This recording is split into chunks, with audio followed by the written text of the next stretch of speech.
Nothing shines a light on your personal patterns, beliefs and triggers like being a co-founder. It's such an intense dynamic that is personal, financial, there's friendship in the mix as well. Your reputation, your ego comes. There's so many threads in one thing. And the money beliefs just popping up in there as well, just add another depth to it. So definitely brought up a few things and a lot of deep conversations that I now wish we probably had a bit earlier.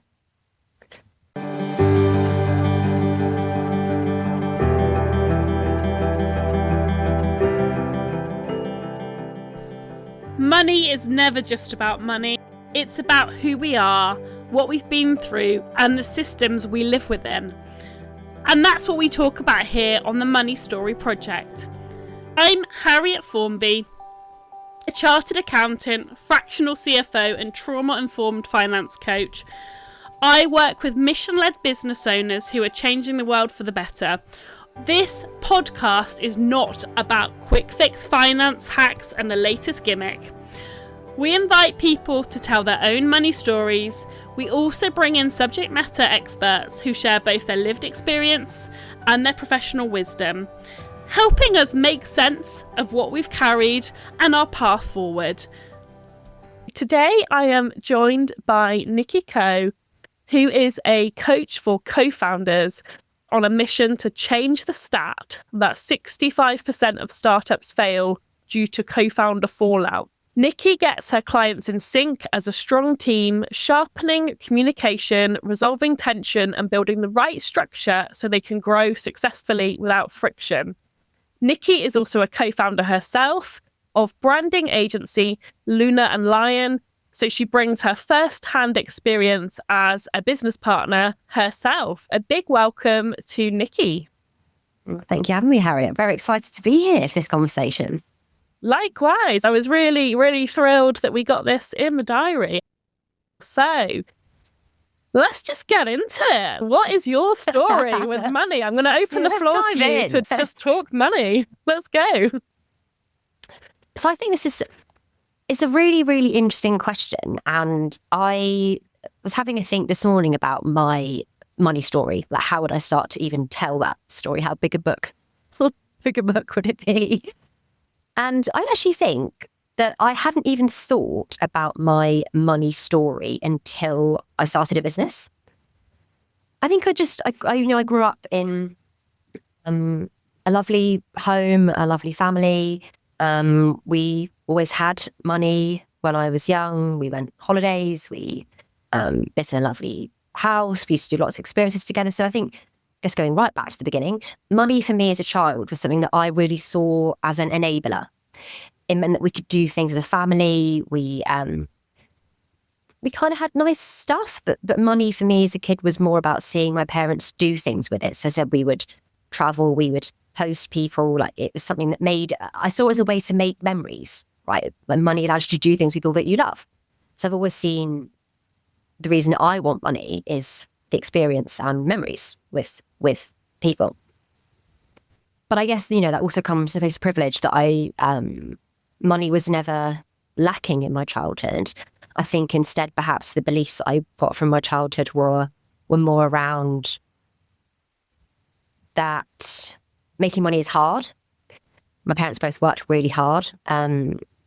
It was sort of almost seen as a bit of a sacrifice. There was kind of that trade-off that to have money, you had to almost give a lot of yourself, which I still don't believe is untrue, but I think sacrifice is the big word there, that I think I definitely saw a lot of things sacrificed to make that money. But sort of fast forwarding 20 years or so, my parents got divorced when I was in my mid-20s.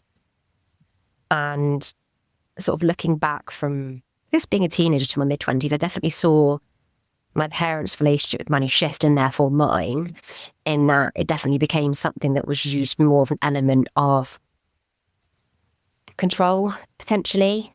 Or there was fear, there was lack of money. It was something that you can make money, but you can also easily lose it. Almost a sense that money couldn't fully be trusted in some way. So there's more of a fear around money developing, I think, especially with that separation piece. And at a very similar time is when I left to start my coaching business, and then a few months later, the branding agency. So in some ways, I think that was a bit of a tricky backdrop, that I'd seen my beliefs and my trust in money be tested at a time when I then myself was leading a very stable, very well-paid corporate job in the middle of a pandemic, well, beginning of a pandemic, to then have no sort of sense of structure. So I definitely found that my beliefs were really tested at that point, for sure. Yeah.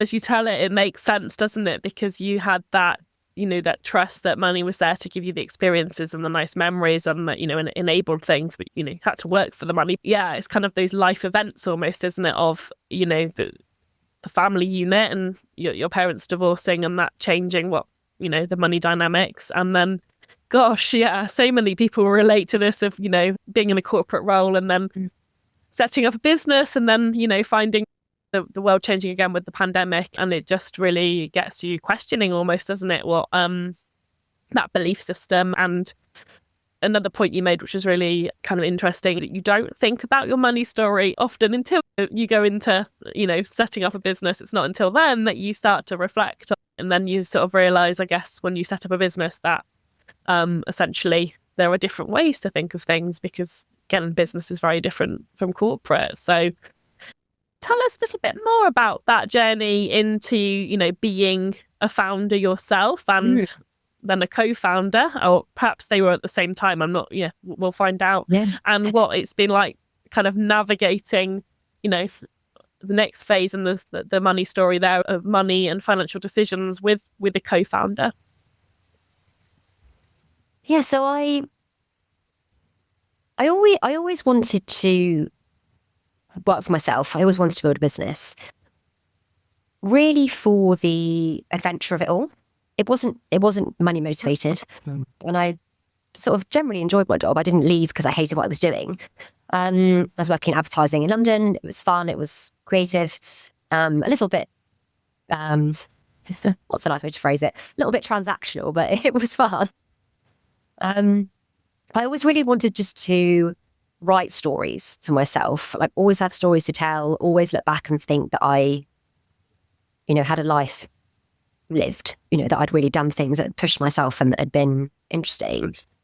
So I sort of left my job to start a coaching practice because I'd studied a diploma while I was working full time, and I just loved it. Always loved people, always loved psychology. So it was a natural fit. Loved coaching. Left to start that. And I think the first money beliefs that came up for me almost were, what if I work really hard, I'll make money, because that's, what I'd seen. I was working really hard and not making any money. So I then just thought, hold on, this isn't how this works. I'm doing what I'm supposed to be doing here, and it's not, I'm not getting that flow of money come to me. And I think that's when I really started to question my trust in money. Is it me? Like, am I able to make money? Is it safe for me to hold money? It really sort of also questioned my personal success metrics. So I hadn't started a business just to make money, but that obviously was one of the key goals. I had to sort of look for success elsewhere. And that could be in terms of, a great new marketing campaign, or finding a new partner, or going to a great new network, or that sort of thing. So definitely also questioned how I value and measure success. But then, long story short, after doing coaching for a few months, which I loved, I actually felt quite lonely.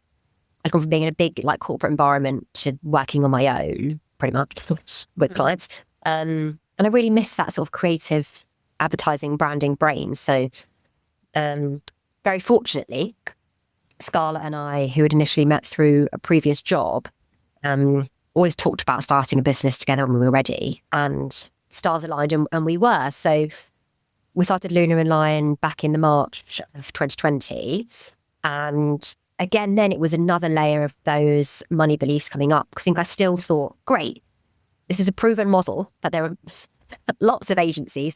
I was concerned about competition, but I also knew we had quite a good sweet spot and a really good story of our co-founder story. So I believed in the business and I believed in us. So again, I thought if we work really hard, we'll make money.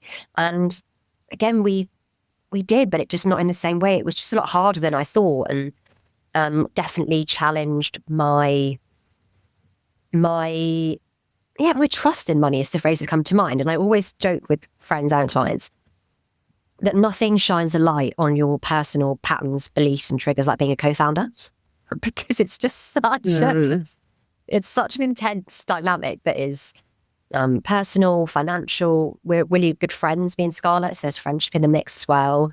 It's about like your reputation, your ego comes up there as well. So there's so many threads in one thing, and the money beliefs just popping up in there as well. Just add another a whole other depth to it. So definitely brought up a few things and a lot of deep conversations that I now wish we probably had a bit earlier. Which, you don't know what you don't know, do you? I'm not sort of dismissing what we did in the beginning, but I think now with my experience, I would definitely up front sort of want to be far clearer on communicating, how much money do we want to make? And really not just kind of like, let's make loads of money, but kind of get into some of the granular detail of how much money do we want to make and why do we want the money? What does that mean to us? What does it give you? What are we willing to do to input into the business and to each other to create that money? How do we share the money? Like lots of things. What about how the money feels? I think than necessarily what it is on paper that we didn't discuss at the beginning and we have since. But definitely a lot of different money triggers for me and conversations that have come up over the 5.5-ish years of running that business.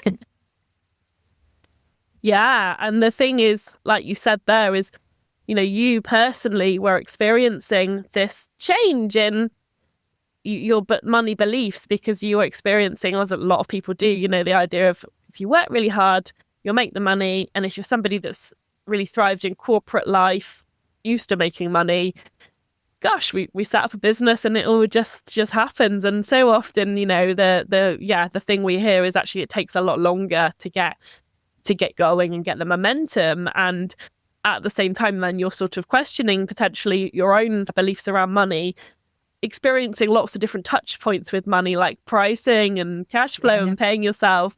And at the same time, you've got a co-founder, which is amazing because, like you said, you wanted the support, you wanted that, ability to create a vision together. But at the same time, that person that you're co-founding with has got their own story and beliefs about money. And so there's two things there that maybe aren't being said, but then there's also the thing of like, yes, in hindsight, it sounds like a really good idea to have those conversations about money up front. But at the time, it's the bottom of the list often, isn't it? It's like really, you think about, well, what are we going to call the brand? Like, what is our colours going to this is what I was thinking. It's all the fun stuff. Like, what's our logo going to look like? And that's the bit that gets, up front and let's go networking and all of that. And it's like hard to prioritize the financial discussions that are like, sometimes things I guess that aren't, they're grounded in reality. They're not always the things that are, these are our goals and targets. They're also like, what do we do if this doesn't work? Or how do we,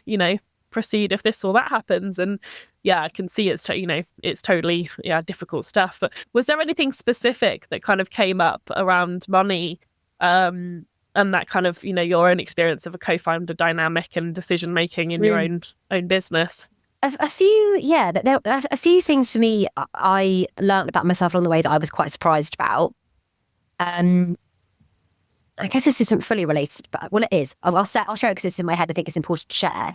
Is I hadn't realised how motivating it would be to make money for my co-founder as well as me. That makes sense. You're kind of winning for both of you. You want to create wealth for both of you, which in some ways has been a pressure in the past as well, where things have perhaps not been going as great. You feel like when you lost a client, when you lost a pitch, you also feel like you've lost them that investment and money as well. But definitely, it's been a real motivator for me over the years to make money and to grow the business for Scarlett as well as me, which I wouldn't have foreseen it until I was in that dynamic. And I suppose, being open. I think a couple of things that have been tricky for me along the way is, it sounds a really immature word, but the idea of fairness, I suppose. So when we started the business, we said from the beginning, we're going to split everything 50-50. So we both agreed on that, and that was absolutely the right choice. And we held that model for, I want to say maybe 3.5 years or so. And even when Scarlett went on maternity leave for a while, she was we still split things 50-50. I had to take out leave as well for certain personal reasons. So we always kind of had that model. And then about 18 months ago now, I suppose, we'd sort of hit a bit of a phase in the business when I think sort of being about 3 years in, you're in that weird point where you're not new anymore and you're not new. You have to almost reset the vision, the roles, what's the long-term goals here? Why are we doing this? Why are we doing it together? And that conversation got really intense because we really care about each other and about the business. And there's so much energy there for it to work. It almost creates a pressure for this amazing conversation to happen when it's just actually quite difficult to have. So I think at that point when we decided to reset our financial model and actually say, look, we're going to change the business slightly here, where rather than seeing it as becoming something we're going to grow into a full-time business, we actually now potentially run it a little bit more like a consultancy or freelance model. When we work with clients and we get pitches in, as and when we work with clients, we divide the workload up front and then split the financial compensation accordingly. So that's made us be really open consistently about how we feel about our financial reward for the work that we're doing, and how we feel about also the split of that between us. And it's been such an empowering and I think also quite an important self-awareness journey of communicating how I feel about money, the money I'm expecting from a project, how we split that, how we feel about that. So that's also been really interesting, is I've never had to be so open with someone about what I think I deserve to get paid on a consistent basis. So I'm really proud of how we've got to that point, because we've definitely gone through a lot of different iterations to get there. But that's our model at the moment, and it's really working for us and we're really enjoying it. And it definitely makes it feel a bit more fluid. But yeah, again, we're never foreseen that conversation happening all the time, at the beginning of the adventure, which was, sort of five years ago now. Yeah. And it's interesting because you mentioned there that actually having somebody else that you really, like with Scarlett, that you really cared about and wanting her to succeed and you to succeed as a unit, like that is really interesting, because it creates it's like a positive pressure because it's for the right reason, but it's still a pressure, isn't it? And it's still that thing, it's like motivating, but it's also, like when you mentioned the friction that came up when you were sort of discussing the model, the friction was because you care too much. Almost like it's not a lack of care, it's not a selfishness or anything like that. It's literally because you care about each other's success. But so interesting that there's that need almost to to continuously check in. And that point when you get, because they say sometimes like a startup is making it up by like the first 3 years, and then sometimes it's like, well, what am I now? Because am I out of the startup phase? Or there's obviously not a hard rule on that, but like there is that identity crisis almost, isn't there, that then comes into and to how you set it up. And such a important point is what happens, like, yes, a lot of co-founders want to keep things fair up front, 50-50, but that's not always the right choice as like life moves on and different priorities come up. And like it's interesting that you've shifted the model almost to a slightly different way of doing things, in terms of that structure. So really interesting. And you work with co-founders, so I presume that came about because of your experience as as a co-founder yourself, and as a coach. Tell me a bit more about like, how did you realize the work was needed and it was your kind of vision to go forward with? Yeah, it's funny, isn't it? I'm sure you can relate that we often end up starting the businesses that we ourselves have needed but couldn't find. They're often born out of need, aren't they? That we've seen a gap and something that we couldn't, we couldn't locate in the market. And that was definitely the case for me, because as I said, when we were in this point of trying to figure out the next sort of version of the business, as it were, it's something we both felt very deeply. And I just went through a phase of thinking, well, then is there someone that could help us or even just help me with these conversations, 'cause I feel like, so we're both going in with such intention, but we're joining them already so emotionally charged that it just naturally escalates. And in a way, the more we try, the more pressure it's creating. So I did a bit of, just as everyone does, but Googling one day, just thinking, I wonder what expertise could help us with this kind of situation. So I looked for a co-founder coach, really, someone who could, in my mind, it was something that could come in, hold a safe, constructive, positive space, and just so that I could relax and know that the conversation was guided to an outcome, right? To a new place for the business, really. So I looked for that, and I found a few that were based in the US, and a couple of, obviously, coaches of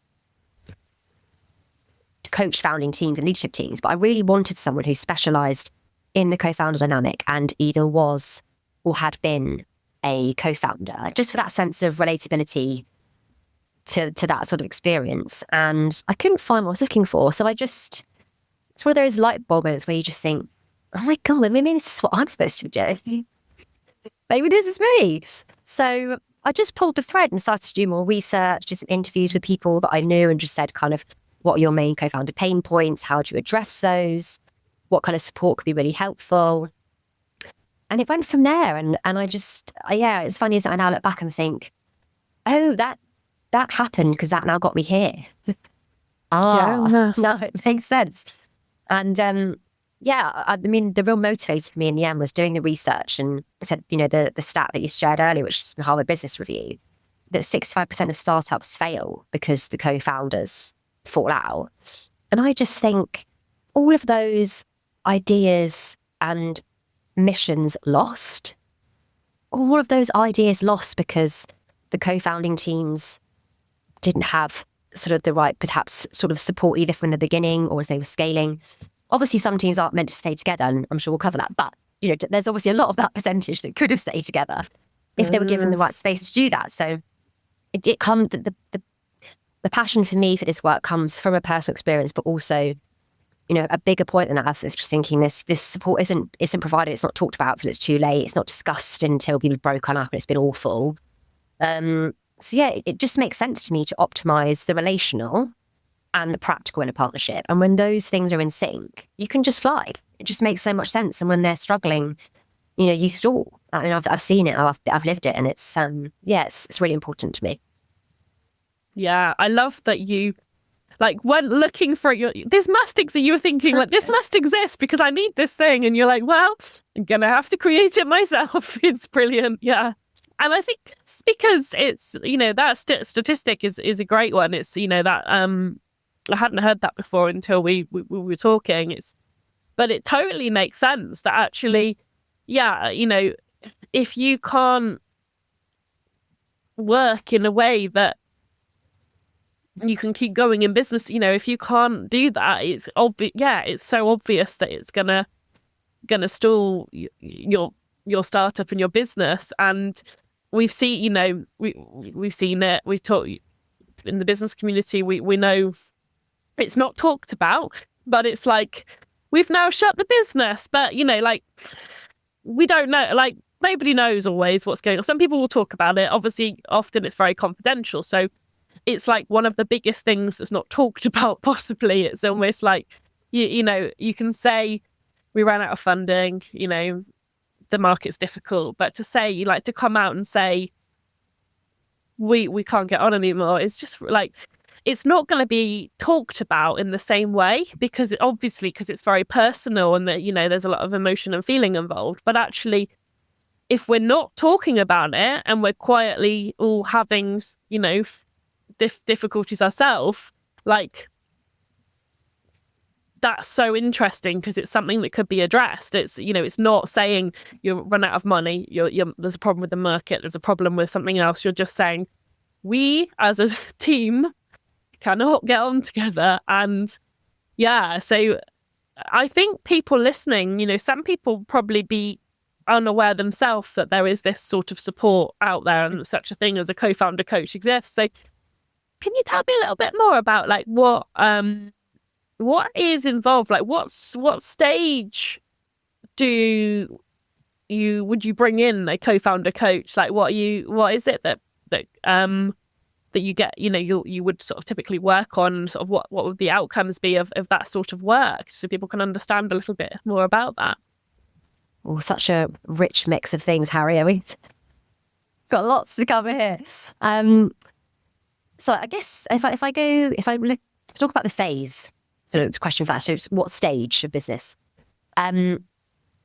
I sort of cover all three, really. So I see it as sort of startup, scale up, and exit. So startup, I will help teams assess fit and get things off on the right foot. So looking at things like their roles, responsibilities, internal structures, their communication, if they've got a team, their team culture, their money mindset, all that sort of thing. So that's sort of the first bucket. The second bucket is that scale up stage, which is where I normally spend, I'd say probably 80% of my focus is in that bucket.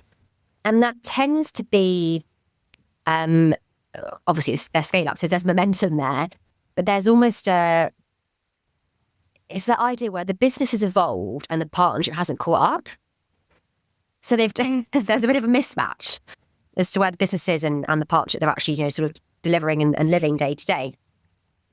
And sort of in practice, that can mean a few things of when I come in and what I'd help them with. So it often touches on resetting vision. So I think when you start a business, again, it's part of that fun thing. It's part of the branding chat of like, here's the colours, here's the font, here's the long-term vision. It's all kind of, all the fun stuff. But actually now you've been in the weeds for, I don't know, 3-5 years, whatever. Is that still the vision? Does it motivate you? Does it need to change? Because visions do change. When you actually start building it, where you're going and why you're getting there will change. So I'm always amazed at how often that's just assumed. Co-founders don't reset that, and actually they're working towards different things in some ways. And within that piece as well, I also always make sure we cover personal vision, or what I call selfish vision, intentionally kind of a bit of a sticky word there, because again, I think to be the best co-founder, you need to show up as the best teammate. So to do that, you need to be personally motivated by whatever it is that you're building. So I want to understand, where does the business fit in your personal vision for your life? What lifestyle are you creating for yourself? Where do you live? What are you doing? What's your ideal week look like? And then understand where the business fits into that. And watching co-founders share that with each other is so connecting and very understanding, and just that sort of, that human idea of really seeing someone and seeing why they're here and, why they do what they do. So definitely vision is a big piece. And the other bucket tends to be, as I've already sort of mentioned, is redefining those roles and responsibilities. So I'm sure, as you've seen as well, when you're in that startup phase, your job role changes every 3 months, isn't it? Because you've gone from being head of HR, sales, marketing, business development, to then now working on product, to then now... And that's part of the fun, isn't it? And I see a lot of the time, great co-founding teams have to be agile, and they'll do a lot of those things together because they're in that kind of collaboration building phase. But when you get to a bigger business, to be strategic and effective, you have to divide up your roles and be really clear on why we're doing what we're doing, what do we enjoy doing, what do we not enjoy doing, and importantly, what's the balance of autonomy and teamwork. So I think some teams I see are almost two-sided, where they're like, great, I'm all the tech and you're all the sales, for example, which is fine, and that could work. But actually, there's two of you or more, like all that brain power there, the different perspective, ideas, experience, bringing that into the mix. At what point are you using the different perspectives to actually innovate together and challenge what you're doing? So that's a big piece as well. And then last but not least is always good old communication. That's something I reckon with every team. Communication, doesn't always have to be tension necessarily, but there often is slight tension. I don't often use the word, well, sometimes there is conflict, but it's more kind of tension as in things aren't quite lining up. There's a bit of a sense that you're not running as smoothly as you could be. So that's looking at things like communication styles, refining communication habits, and almost kind of getting them used to, or training them to have hard conversations effectively, like creating space for feedback, all those sort of, good and important things actually that really sort of reset that dynamic. So yeah, those tend to be the three main buckets. Within that, there's lots of other juicy stuff, but that's sort of where the work tends to sit. And and exit as well, which I also work with clients on, whether that's amicable and they're selling the business, or if there's a breakup. I'll work with one of them on kind of helping them through that period and getting to where they need to be on the side. Yeah, such a rich sort of range of things, and I think they're just so important. And you mentioned there, like, just on that last point about like there's also my perspective on it is that, you know, it's not always a negative thing to break up the business, is it? Because actually sometimes, you know, you've had a really great number of years doing it, and people's like own, you know, like you said, you mentioned that you go through like what you want out of life and like you know, vision, and actually if you decide, I guess you've got different priorities at that point, like you can amicably almost then like move on, or like, you know, change the dynamic. Somebody might leave, somebody else might come in or not, and almost that isn't necessarily a negative thing, but it still needs like really tenderly like looking after, and the serious questions in the space, and that kind of external perspective to help you with that, because actually that might be the right thing for the business, and it also needs to be handled really carefully to make sure that it works. Yeah, absolutely. And actually the first co-founder team I ever coached broke up after the first session. And Harriet, I thought, oh my God. Oh my. Was it good? Oh gosh, what have I done here? What's happened here? And then obviously, as you know, as all these things do have a turn of fate to them, when I then spoke to the team a week or so later, I saw them individually, sort of still to kind of get them through that process. And actually I saw them together again once actually as well. Their response was like, "For God, you know, we knew we needed to do this, but we just didn't have the space or the means or almost the tools as well, I suppose, to have that conversation and to really be questioned on what we want, why we want it." And they were going through a fundraise, and it wasn't going very well. And yeah, it's so true. It's so true. And I've definitely seen teams that have stayed together, and perhaps could have done with having that conversation earlier. Because it's not always necessarily that someone leaves or they break up. It could just be their role in the business change. They become an advisor. You know, there's not always kind of a you're in or you're out situation. There are other ways it can look. But I'd say the longer you leave that, if it's bubbling away, the more likely it will end in, you know, in a tense outcome, which is always, you know, better to avoid if we can, obviously. Yeah, that's it. It's having that, you know, that space and that support and the right questions to ask, and to be able to handle, yeah, almost the conflict side of it in a way that is, you know, yeah, we put off those conversations, because who wants to have hard conversations, you know? If you've got somebody making it inviting, I can see that's a real thing that's gonna help. For those of you listening, if this episode is resonating, please do make sure you are following wherever you get your podcasts from, so you'll be the first to hear when the next episode lands. And if you know of a pal or a business friend who would enjoy this, please forward it on to them, tell them all about it so they can enjoy it as well. Okay, let's get back to the conversation. I would be really curious to understand from your perspective, when co-founders seem to be struggling with like what seem to be financial issues like cash flow worries, paying themselves, like how to split things fairly. Is it, in your opinion, really about the money, or is there often like something else going on underneath, you know, the original question of like, it's money, but is it really money?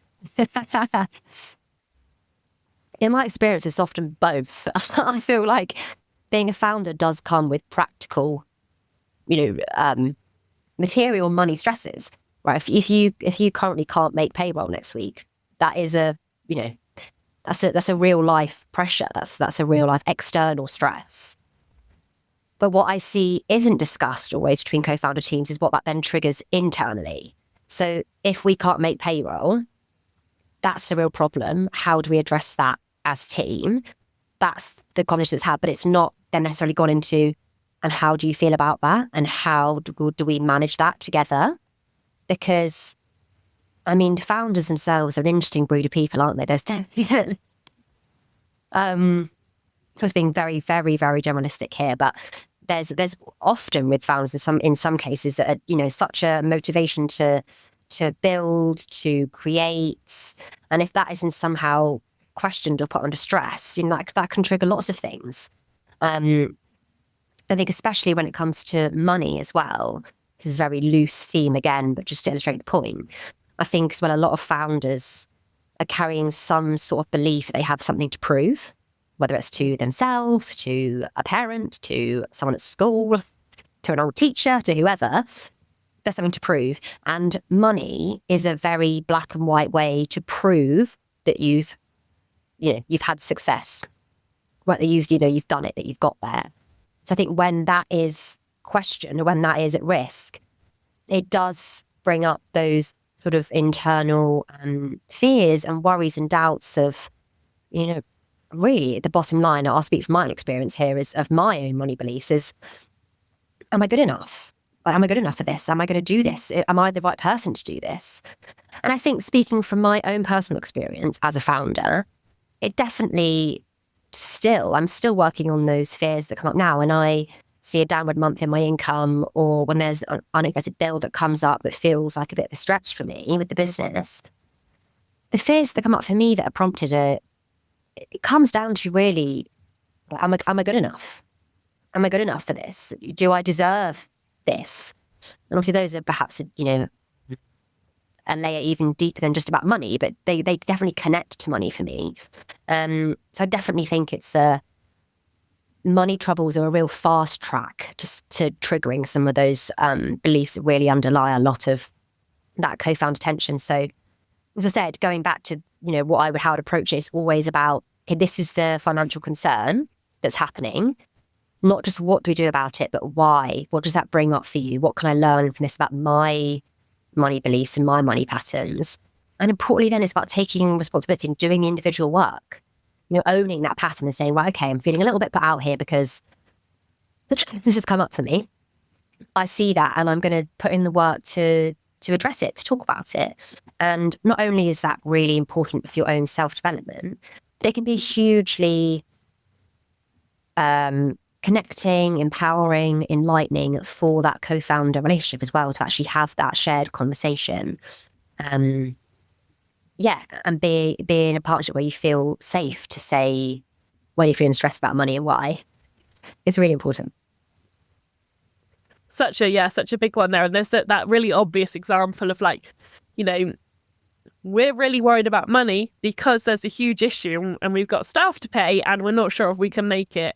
And the funding, you know, situation is not feeling positive, and cash flow, etc. That's the real sort of one that, you know, is alerting us. And obviously that doesn't usually come out of nowhere. It's usually built up to a point often, or, you know, unless something happens out of the blue, which often there's warning signs. But it's really interesting you say about how it's also so much about the conditioning we've got about what success looks like. And gosh, the pressure of being a founder and wanting to be the success story. It's like there's so many vanity metrics that we're led to believe about, you know, raising and making so much in revenue and exiting at this and growth and partnerships and expanding here and there, that it's sort of like, it's so interesting that actually the tension point might just be us, like, not feeling we're measuring up to what we were supposed to do, and then sitting with somebody else or you know, some of the co-founders together and sort of like,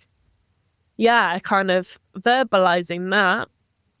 But it's tricky. It's kind of like you said, you've got to be thinking about the cash. Yeah, there is practical things, but there's also a lot is emotional, and it's communication. And that's the piece that it seems like you're kind of interested in, is around that communication. When these things come up, they're going to come up, but let's talk about it. So a big thing then, we've talked about, actually, you know, it can be good to part ways. That can be an absolute relief. And like you said, it can mean different things. It can mean people being a consultant, or it can mean a different structure for different ways of doing things. But there's also the element, of course, of preventing that, you know, full circle back to that start, the 65%, you know, of startups break down because of co-founder fallout. So what are the conversations co-founders should be having, and particularly about money, because there's so many perspectives here we could go into, but around the money, like from,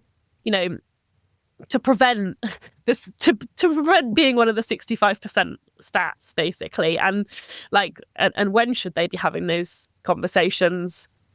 Yeah, I'd love to know your perspective on that. What are the conversations that co-founders should be having about money, and when should they be having them, essentially? Yeah, it's an important question to ask, and one that I wish I had a cheat sheet on when I started. I think for me, they almost sit in a few different camps. So one is the practical side.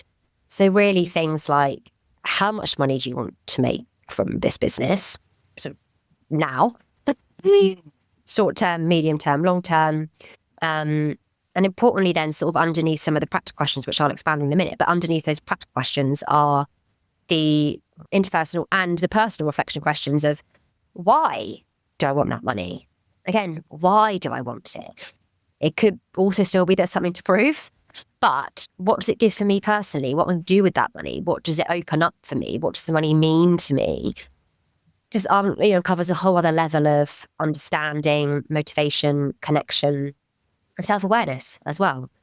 And then sort of back to the practical side again, I'd encourage them to talk about things like, how will compensation adjust as roles evolve?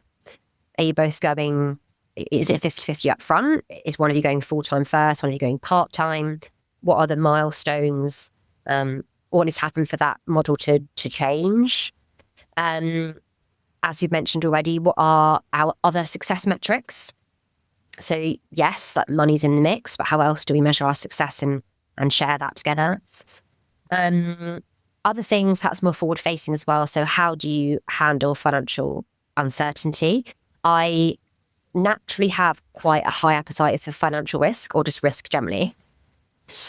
But again, that's not something I really realised until I was in this, in running a business. So again, important to map out some scenarios there, like how much risk do we have between us and what feels comfortable both of us financially. And then a couple of also some day-to-day things like, what individual financial decisions can we make? So for example, what expenses can we have? Like, can I sign up to commit to a new investment or a new platform, or, kind of how do we expect day to day to spend our money? And how do we feel about that? So those sort of things.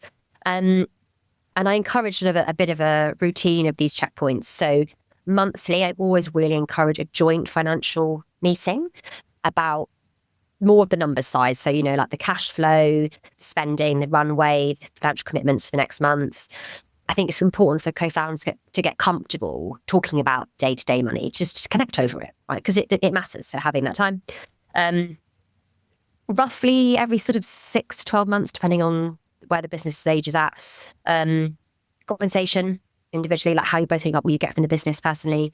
And that might connect to changes in roles, investment, that sort of thing. And then annually, I always think it's really important to check back into that personal vision point. So what are your long-term wealth goals?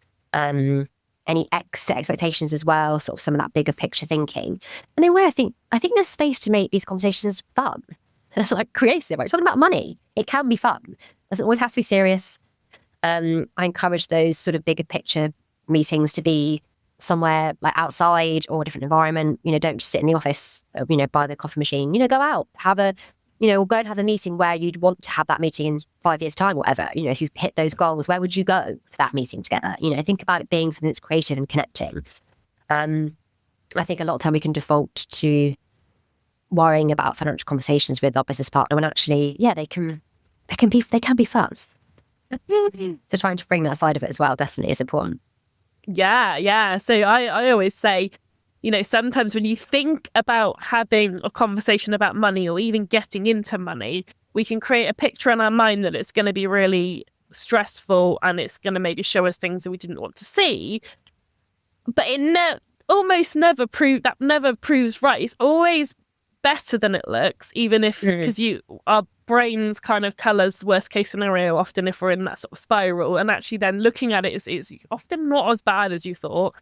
But I love that idea of it's actually something growth related. It's expansive, it's development, it's like self-development. And it's like, it is so intertwined then with the vision. It's like, what are we doing this, what is our vision and mission? Like reevaluate that, but also like, and how does it relate to money? And like those conversations are so important as well. And you mentioned as well about risk, and that's such an interesting one, because I think, I know from my experience, there's often the case perhaps that like one person is very risk adverse and is quite cautious and nervous, and then somebody else is actually very like, yeah, let's do it, it'll all be fine. And sometimes that balance works, because one person, you balance each other out, and as long as there's that sort of continual conversation and you're upfront with each other, that can, like, one person can balance out the other a little bit. And obviously the dynamics, if you've got two very risk hungry people, that can be interesting, and if you're two cautious people, but it's like, if you talk about that and understand, like, that would be fascinating as well, to just like understand each other's appetite for risk and fears around it. And a lot would probably then tie into their own money story, and maybe what's happened to them through their life that makes them think like, well, actually something happened where we lost things, or like where things were amazing, or whatever it was, and that changed their perspective, and understanding each other's part of that. So we're actually lucky enough that Nicki has if you're listening to this thinking, gosh, there's a lot of questions and I want to jot them down and they sound really interesting, we're going to make sure there's a resource available for you. It's going to be a one-pager with sort of 10 questions to discuss with your co-founder around money, and really encourage you to check that out, because as Nicki said, it can be something that's very expansive, and go to that venue that makes you feel ambitious and excited, and do it there, or whatever works for you. So we're really lucky that Nicki's going to be sharing that, and that'll be linked in the show notes when this goes out. So I just want to say thank you so much to Nicki. I've really enjoyed exploring this, both from the perspective of your own co-founder dynamic. I think that's really important, actually, that the work you're doing is underpinned both by your coaching qualification, but also by your own experience as a co-founder. Like, the things you talk about, you've lived them through your own journey with Scarlett and your own business together. So I think that's really, really important that you've got those insights. And I know that you've got a couple of interesting things coming up. So you've got a new co-founder agreement package. I'll just pass the mic back to you to tell us a little bit about what this is, because it sounds really interesting and I'd like to hear more myself. I guess pulling on a lot of the threads we've discussed today is I firmly believe that a lot of this should happen, these conversations should happen as part of just before and as part of your co-founder agreement. The more I've spoken to co-founding teams about co-founder agreements, the more I've realised that, again, people just think this is a bit awkward. Or like, oh, I trust them, we get on, we don't need one. It's kind of branded as a business prenup, which, I get the slang of it, but I try and position it as actually a co-founder agreement is a sign of commitment and trust and motivation for this business, and showing that you can sit down together and answer questions and map out the contract for the partnership in the business is really important.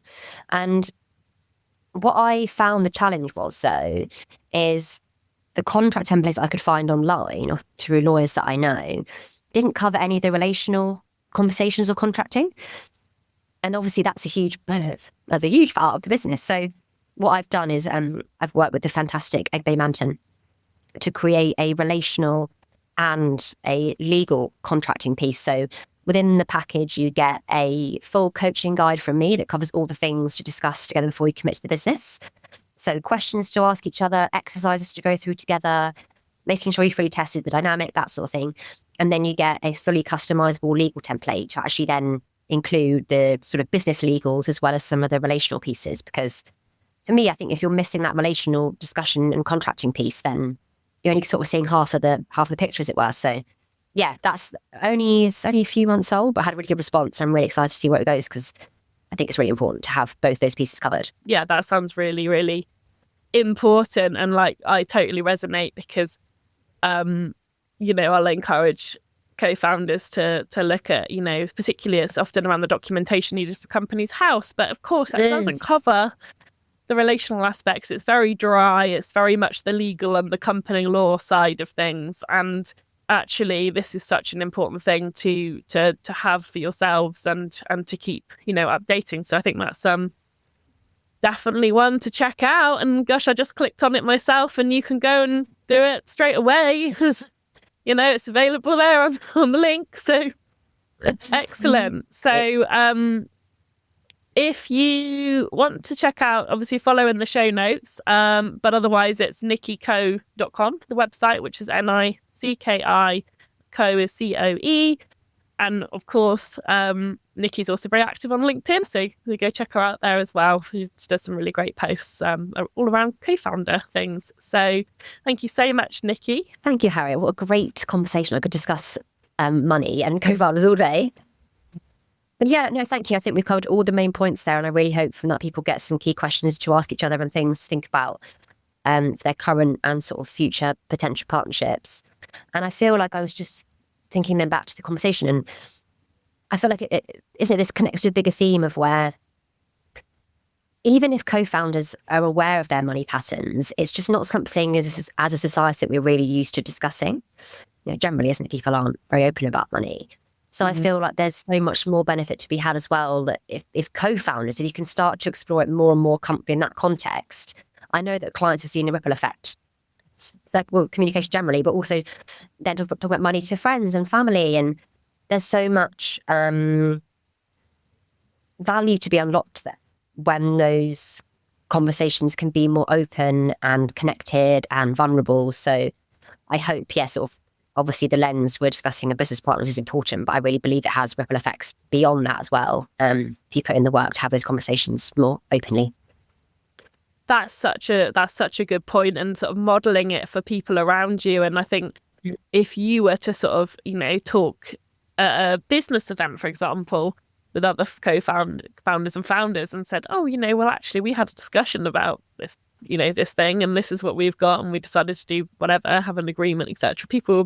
I'm sure people will be very interested in that. It's very inspiring to see other co-founders modeling, kind of really positive behaviors in this and really getting curious with their own story. And it's such a great point that we're talking about, the co-founder dynamic here, but actually it's got such a positive impact for society. And of course, back to your stat of, everyone starts a business with a great idea. And if we can make sure that they can keep going and thrive, then we've got more great ideas and solutions out in the world, and and the wealth in the hands of people that are doing really brilliant things. So Definitely. Thank you so much.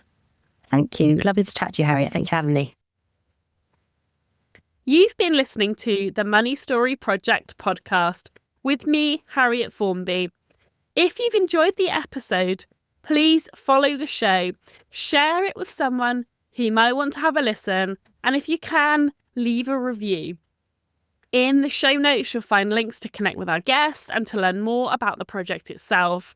And if you feel called to share your own money story, you'll find details there on how to be part of a future episode. Until next time, take care and have a great day.